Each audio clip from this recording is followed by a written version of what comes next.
రాజ్యాలు ఉన్నప్పుడు రాజు ముసలోడైతే రాజుకి ఇద్దరు కొడుకులుంటే రాజ్యాన్ని రెండు భాగాలు చేసి ఒక భాగం ఒక కొడుకుకి ఇంకో భాగం ఇంకో కొడుకుకి ఇస్తాడు. వాళ్ళు పరిపాలన బాగా చేస్తారని కాదు, ఇద్దరికి అధికారం రావాలని. అలా ఇద్దరికి ఇవ్వకపోతే వాళ్ళల్లో వాళ్ళకి గొడవలొచ్చి ఆ అధికారాన్ని ఒకరు చేజిక్కించుకుంటారు. రాజ్యంలోని ప్రజల్ని కష్టపెడతారు, తిప్పలు పెడతారు.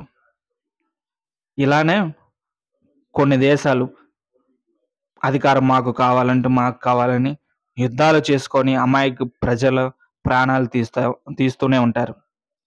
దేశాలే కాదు, దేశంలోని రాష్ట్రాలు కూడా మాకు ప్రత్యేక రాష్ట్రం వస్తే ఏదో జరుగుతుంది, ఏదో జరిగిపోతుందని విడిపోతూ ఉంటారు.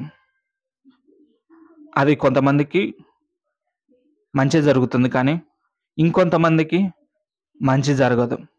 ఆ రాష్ట్రంలో ఒకరి మాట విని ఆ రాష్ట్రాన్ని విడిగొట్టుకుంటే ఆ పరిపాలన అంతా, ఆ అధికారం అంతా ఒక కుటుంబానికే చెందుతుంది. ఆ ఒక కుటుంబమే ఆ రాష్ట్రం అంతా ఏలుతుంది. వాళ్ళు పెద్దవాళ్ళు అవుతారు, కానీ రాష్ట్రం కోసం ప్రాణాలు ఇచ్చిన ఎవరు పెద్దవాళ్ళు కారు. ప్రాణాలు ఇచ్చిన ప్రతి కుటుంబానికి ఏ మంచి జరగదు. కానీ మాటలు చెప్పి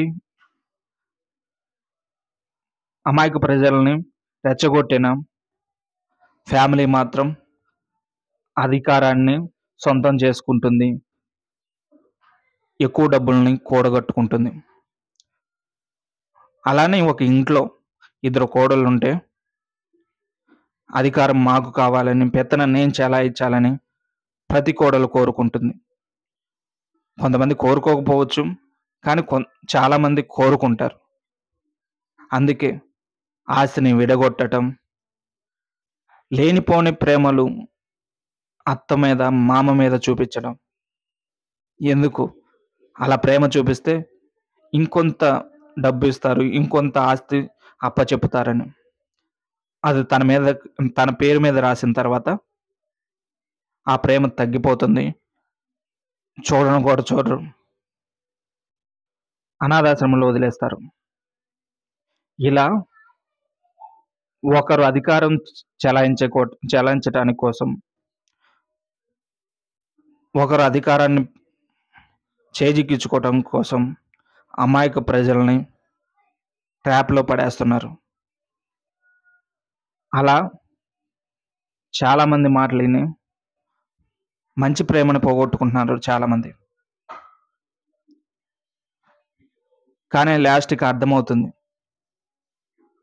వీళ్ళ కోసమా మనం ఇంత చేసింది, వీళ్ళ కోసమేనా, వీళ్ళకి అధికారం ఇప్పించడానికైనా, వీళ్ళు బాగుపడటానికైనా మన వాళ్ళు ప్రాణాలు ఇచ్చింది, మన వాళ్ళని మనం దూరం చేసుకుంది అనేసి తర్వాత తెలుస్తుంది. తర్వాత వాళ్ళు ఎంత ఎతికినా మీ దగ్గరికి రారు. సో ముందే తెలుసుకొని ఆస్తి అయినా అత్తమామలనైనా బాగా చూసుకోండి. ఆస్తిని ఎడగొట్టుకుంటే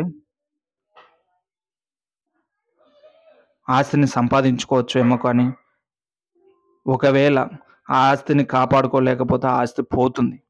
కానీ పోయిన మనుషులు, ఆ ప్రేమలు మళ్ళీ తిరిగి రావు. ఎవరికో అధికారాన్ని కట్టబెట్టడం కోసం, ఎవరికో లాభం చేకూర్చడం కోసం నిన్ను బాగా చూసుకునే వాళ్ళు, నీ బాగోగులను చూసుకొని నీకు మంచి చేసే వాళ్ళని నువ్వు విడిచిపెట్టకు. ప్రతి ఒక్కరూ తెలుసుకోవాల్సిన నిజం ఇది.